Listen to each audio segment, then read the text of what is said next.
Bonsoir, bienvenue dans ce journal dont voici le sommaire. La première dame de la République appelle tous les Guinéens à prôner la fraternité.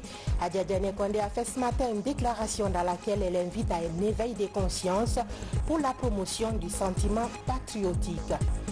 Et puis la commune rurale de Djomabana se développe à travers des infrastructures bénéfiques. Elle vient d'obtenir 20 boutiques pour son marché grâce au FODEL. Valérie Talimane sera dans ce journal pour les détails. Enfin, nous parlerons handball féminin avec le sacre du club de l'Union sportive de Guinée, un 6e titre obtenu sans surprise au compte du championnat féminin de Ligue 1 de handball. Voilà, c'est tout pour le sommaire. Bonsoir à tous. Merci de préférer la RTG pour vous informer. Tout d'abord, cette main tendue de la première dame de la République pour la paix et l'apaisement en Guinée. Dans son combat en faveur de l'unité nationale, Adja Diané Condé en appelle à la responsabilité de chaque Guinéen dans tout le domaine pour préserver la quiétude sociale dans notre pays. Elle est au micro de Djamo Kaba. Suivi. Chers compatriotes, je commence mon propos en présentant mes condoléances les plus attristées aux familles éplorées. Que l'âme des défunts repose en paix et que la terre leur soit légère. Je souhaite également un prompt rétablissement à tous les blessés. Toute ma compassion à l'endroit de tous ceux qui ont perdu des biens. En ma qualité de première dame, mère de famille, je mets chacune des composantes de notre société devant sa responsabilité pour éviter le pire pendant qu'il est encore temps. Je demande aux leaders des politiques de mettre en avant l'intérêt supérieur de la nation. J'invite la société civile et les ONG à intensifier et focaliser leur activité sur le vivre ensemble. Je souhaite que les médias continuent à jouer leur rôle de sensibilisation et ne pas servir de relais aux messages haineux. J'exhorte les religieux à toujours prêcher la paix et l'unité nationale. Aux artistes et communicateurs traditionnels, vous qui, par le passé, avez réussi à réconcilier des nations, avez un rôle de premier plan à jouer. À notre diaspora, dont l'apport économique et en ressources humaines et de taille, vous pouvez positivement influer sur vos familles respectives à cause de la grande écoute dont vous faites l'objet. À la jeunesse d'utiliser les outils des antiques à bon escient et non pour passer des messages de discorde. La jeunesse de Guinée, avenir du pays, doit renoncer à la violence. Aux leaders d'opinion, blogueurs, influenceurs, mettez vos réseaux, vos compétences et vos audiences à contribution pour l'atteinte de cet objectif commun. À nos vaillantes forces de défense et de sécurité, votre sens de responsabilité est loué. Femmes de Guinée, ces moments difficiles nous interpellent quant à notre rôle pour la sauvegarde de la quiétude sociale et le renforcement de l'unité nationale. Nous sommes les premières victimes des conflits armés. Ceux-ci font de nous des mères éplorées, des veuves et laissent des orphelins. Nous devons apporter notre pierre à l'édification d'un climat de paix sur toute l'étendue du territoire national. Prônons auprès de nos époux, de nos frères et sœurs, surtout de nos enfants, la concorde sociale et la culture de la paix. Ne sommes-nous pas une famille en Guinée? Lequel d'entre nous n'est pas le fruit d'un métissage proche ou lointain de plusieurs de nos ethnies? La diversité linguistique qui nous caractérise devrait être notre plus grande richesse au lieu d'être source de nos problèmes. Chacun d'entre nous doit, dans son environnement immédiat, divulguer des messages de paix, d'unité et d'entente. C'est le lieu de remercier et d'encourager tous ceux qui, de près ou de loin, sociétés civiles, ONG, fondations, les Amis de la Guinée, continuent d'œuvrer pour la consolidation de la paix. Comme le dirait l'autre, la paix n'est pas un vain mot, mais c'est un comportement. Il est temps de l'adopter. En cette période post-électorale, les voix s'élèvent de tous les côtés pour exhorter à la paix. Après la rencontre d'hier avec le gouverneur de Conakry, les élus locaux ont pris leur bâton de pèlerin dans la commune de Matoto. Le maire a mobilisé opérateurs économiques, femmes marieuses et citoyens pour parler à cœur ouvert, aplanir les divergences pour construire une Guinée unie. Mounir Bari, reportage. C'est une rencontre organisée par les autorités communales de Matoto. Cette mobilisation porte sur la vulgarisation des vertus de la paix. Elle réunit les élus locaux, les opérateurs économiques et d'autres corporations évoluant dans la zone. Après la présidentielle du 18 octobre dernier, l'heure est à l'apaisement et à l'unité nationale. Durant la rencontre, les acteurs se sont relayés à la tribune pour prévenir les violences et interpeller les uns et les autres sur la nécessité de promouvoir la Guinée dans sa diversité. Nous sommes dans un pays de havre de paix. La Guinée n'a jamais connu ce genre de problème. Donc c'est pourquoi hier, nous avons été tous interpellés par le gouverneur pour la sensibilisation, la paix, la quiétude dans nos différentes communes. Donc en tant que l'autorité communale, il est de mon devoir de faire appel non seulement à mes collègues conseillers et les citoyens pour la restitution. Pour que chacun d'eux qu'il soit prône la paix, la quiétude. Les élections est une chose, mais la meilleure des choses c'est la quiétude sociale. Nous vous encourageons, nous vous félicitons. Nos braves femmes, les braves femmes de Matoto, vous êtes en train de prouver que vous êtes des mères. Les enfants qui sortent, ce sont nos enfants, vos enfants, vos maris, vos frères. Nous vous prions de les conseiller à la maison. Désormais, élus locaux, opérateurs économiques et représentants des structures communales promettent de s'engager pour une Guinée sans violence. Nous, les commerçants, on n'est pas des politiciens.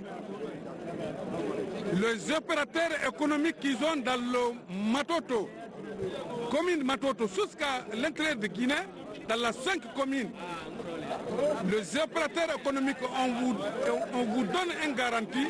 Un bon commerçant ne peut pas rentrer dans la politique. Le 18 octobre est fini. Maintenant, tous les commerçants n'ont qu'à occuper leur travail. Tous les opérateurs économiques, c'est que je vous donne la garantie, les opérateurs économiques qu'ils ont commerçants, import, export, leur travail c'est le commerce, ils ne peuvent pas rentrer dans la politique. Enfin, invite est faite aux forces de défense et de sécurité de veiller à la sécurité des personnes et de leurs biens. De leur côté, les leaders religieux ne restent pas les bras croisés. Ils ont décidé de s'impliquer davantage dans la sensibilisation des fidèles au maintien de la paix. Fatima Diallo. Les religieux multiplient les réflexions pour le maintien de la paix. Plus de 500 imams et chefs religieux se sont réunis au centre islamique de Donka afin d'adopter de nouvelles stratégies de communication. Pour cette rencontre, le secrétaire général des affaires religieuses tient à rappeler aux imams le rôle qui est le leur en cette période de trouble post-électoral. On avait saisi cette occasion pour remercier les imams pour les efforts qui étaient faits au cours de cette échéance électorale. Et on avait demandé et invité les imams pour intensifier les efforts aussi, les prières, pour que la Guinée soit toujours protégée par notre Seigneur. Unis par leurs croyances, ces religieux réitèrent leur volonté à intensifier les prêches en faveur de la paix et de l'unité des Guinéens. En tant que religieux, en tant que musulmans, en tant que chrétiens, nous prêchons la tolérance, le pardon, l'acceptation de l'autre entre nous, Guinéens ici. Et c'est ce que nous aussi, nous allons dans nos mosquées reprendre à nos fidèles Ce rendez-vous à la faveur de la paix rappelle aux imams leur responsabilité en faveur de la nation pour la construction d'un état de droit au bénéfice de tous les Guinéens. À Mamou aussi, les leaders religieux de la contrée se sont retrouvés. Une journée de concertation avec une seule question sur la table, la consolidation de la paix dans la ville Carrefour après les événements malheureux survenus lors de la proclamation des résultats de l'élection présidentielle du 18 octobre. Mamadou Paté Baldé. Les leaders religieux, la société civile, les représentants des partis politiques et les coordinations des 4 régions naturelles du pays basées à Mamou s'étaient retrouvés autour d'une table. Objectif, définir des voies et moyens pour amener la paix et la quiétude sociale dans la cité. Les élections se sont passées dans les conditions que nous savons. Nous estimons ce jour-là, il y a eu la paix. Mais après, il y a eu des problèmes. De sérieux problèmes que la Guinée n'avait jamais connus, nous on peut dire. Mamou particulièrement. Il y a eu des violences à Mamou que nous avons gérées à la hauteur de nos moyens. Parce qu'il faut dire la vérité, d'habitude on s'impliquait très fort, mais cette fois-ci, compte tenu de l'envergure des manifestations, on était consigné à domicile. C'est le téléphone qui travaillait, on a appelé ceux qu'on pouvait appeler pour demander de baisser la tension, de gérer la situation. Et Dieu merci, il y a eu des problèmes, mais on a pu cadrer.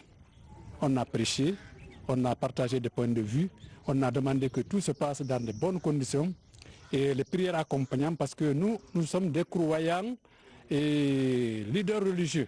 Au cours des débats, les différents intervenants ont tour à tour évoqué les causes profondes qui ont émaillé le pays, notamment la ville Carrefour. Ce que nous avons demandé, parce que c'est dans le cadre de la promotion de la paix et de la quiétude sociale.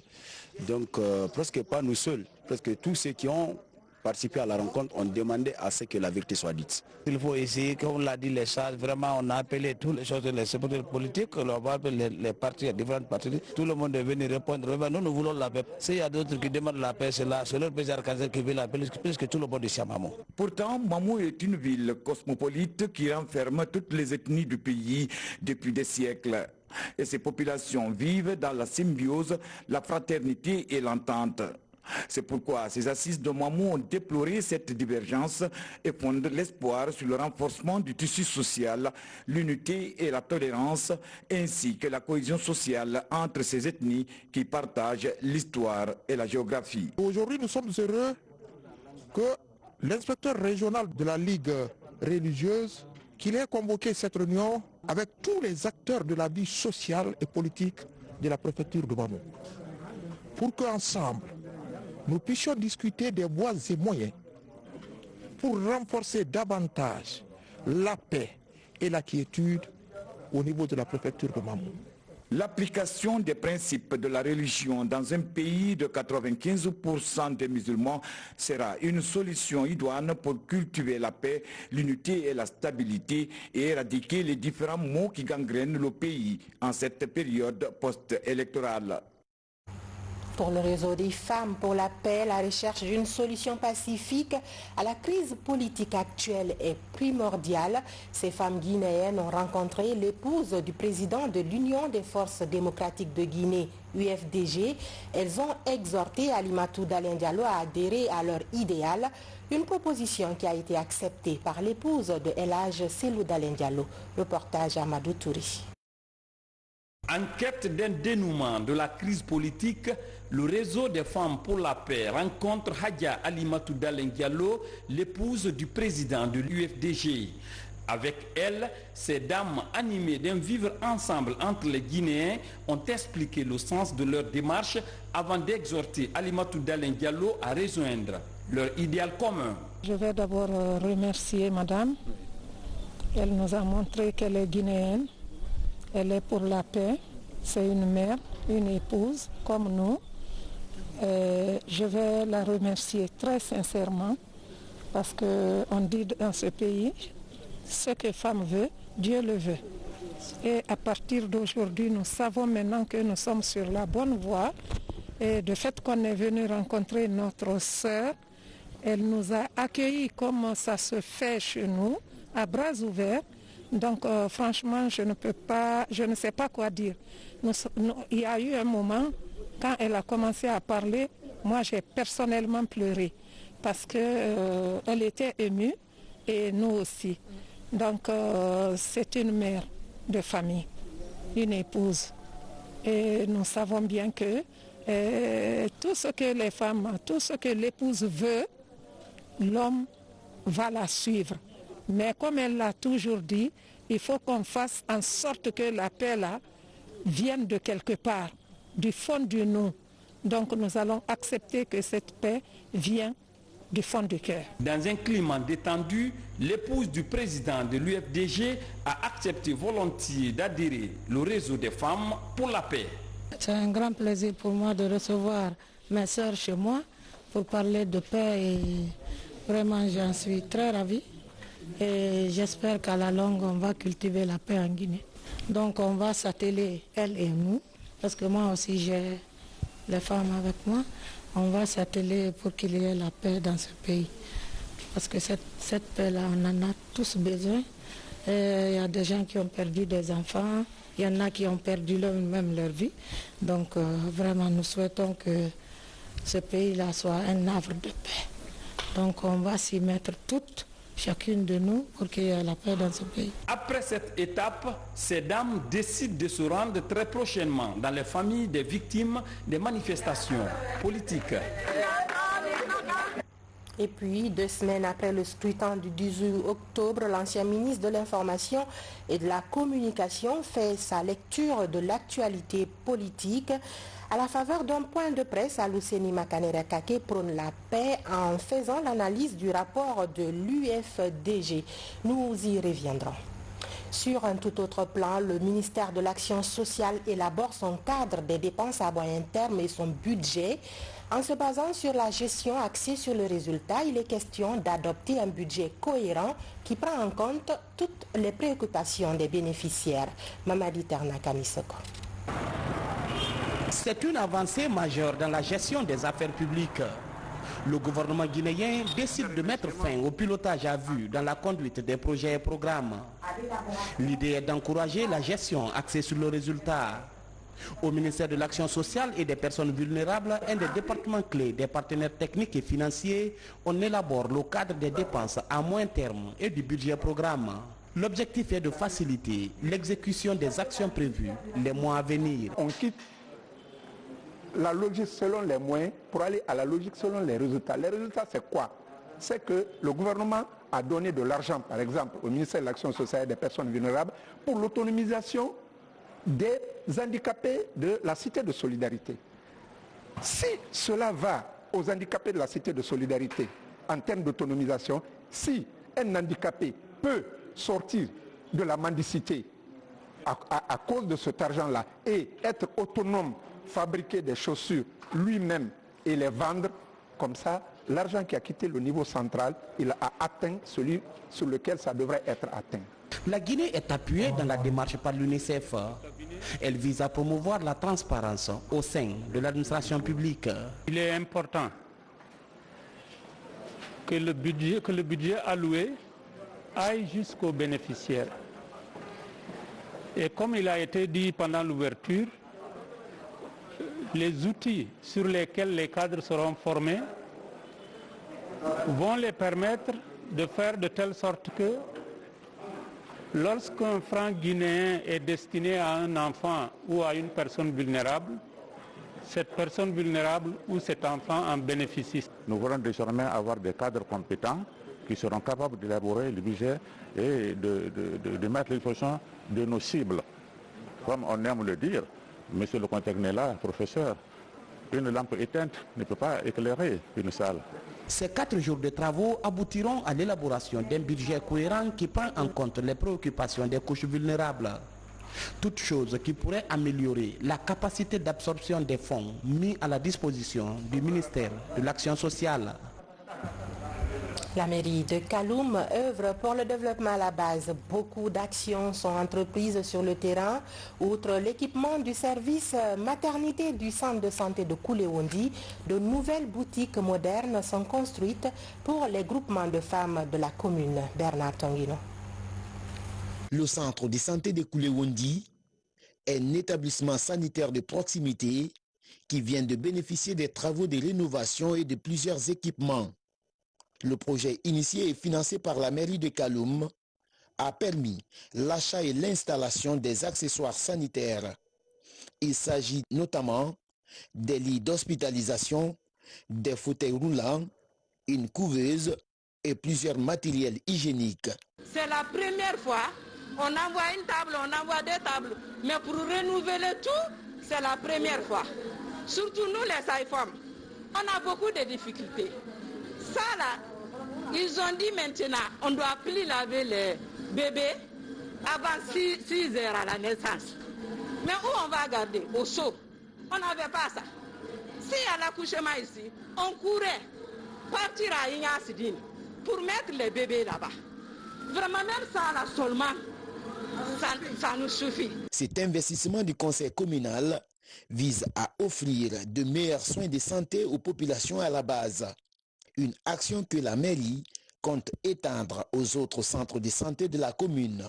La chose la plus importante pour nous, c'était d'abord l'étanchéité, parce qu'il ne fallait pas que les femmes accouchent sous la pluie. Et c'est la première chose que nous avons fait, c'est le premier acte que nous avons posé, c'était déjà d'assainir, de faire l'étanchéité. Ensuite, nous avons assaini un peu avec la peinture et nous nous sommes fait accompagner nous avons fait un plaidoyer vers le ministère avec la directrice communale, le ministère de la Santé pour l'équipement.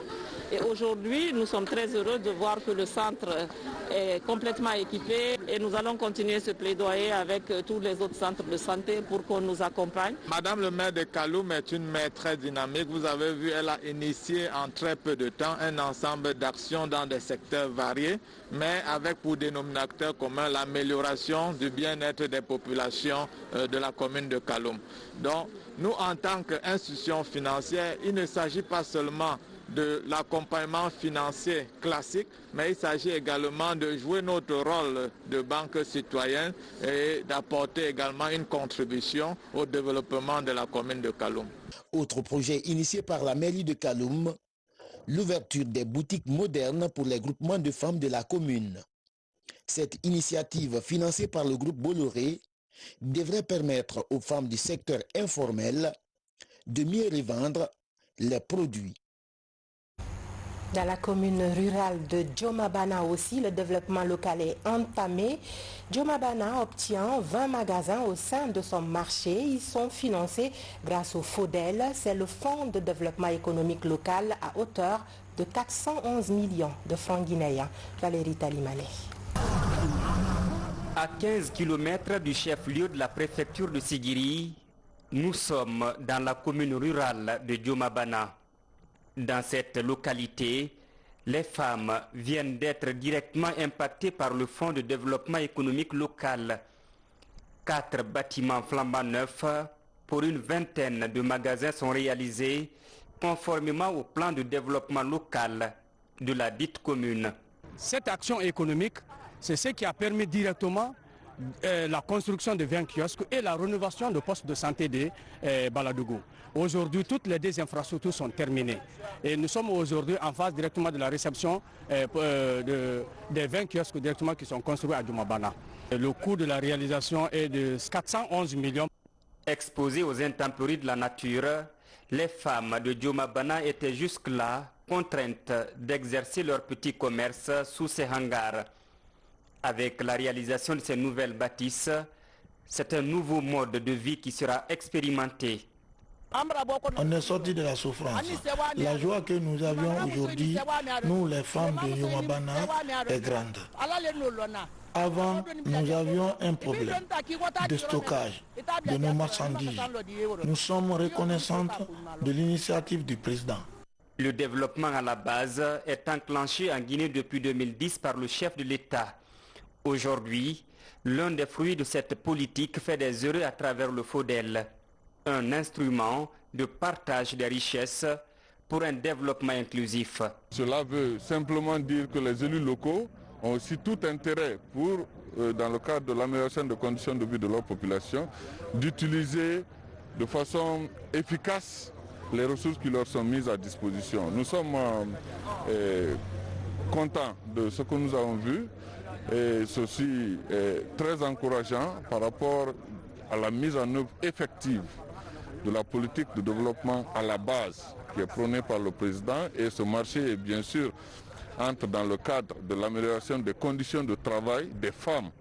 Créé en 1977, Djomabana se verra par la suite érigée commune rurale en 1992. Avec une population de plus de 29 000 habitants, les responsables locaux appellent à une utilisation judicieuse des édifices afin de profiter effectivement aux habitants. Page littérature de ce journal, un nouveau roman dans vos rayons, titré La Terre promise, les états généraux de l'assainissement à l'emploi. Ce nouvel ouvrage de 209 pages est écrit par un jeune Guinéen qui évolue actuellement dans la gestion hôtelière. Il s'est non seulement penché sur la problématique de l'insalubrité en Afrique, mais aussi sur les pistes de solutions pour venir à bout de ce problème majeur en Afrique. Amadou Touré, reportage. La terre promise, les états généraux de l'assainissement à l'emploi, c'est le titre de cet ouvrage de 209 pages écrit par Mohamed Miki à l'état civil et Leader Miki en langage littéraire. Cet essai traite des problèmes liés à l'insalubrité en Afrique et les pistes de solutions. Premier ouvrage de l'auteur, à travers ce présent, il compte apporter sa solution à l'épineux problème de gestion des ordures en Afrique. Depuis que je suis tout petit, j'aime écrire. Voilà, donc je ne pouvais pas rester sans apporter ma petite contribution à ma nation.